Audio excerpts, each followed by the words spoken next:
ano ang effect sa akin ng nanobelt. Opo, nanobelt. Opo. Ginamit ko mula nung Biyernes nung nagkita tayo. Opo.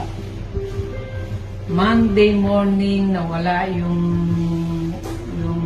panghihina ng katawan ko, nanumbalik yung strength ko at saka yung vitality ko. Wala naman akong ibang iniinom na gamot kundi yung pagsuot lang ng nanobelt.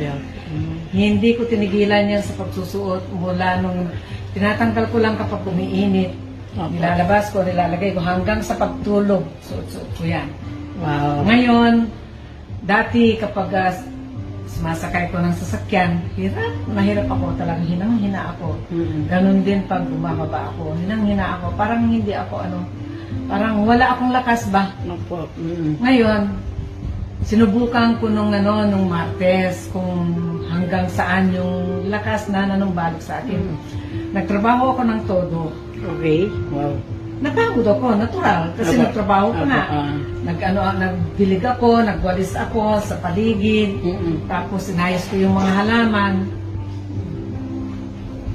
Hindi ako nanghina, hindi man lang ako, napagod lang.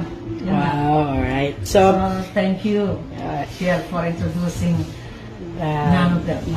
Thank you very much. So, sa ilang araw lang yun na, Shell? Kaya nga. Friday, Saturday, Sunday, Monday, naramdaman ko na.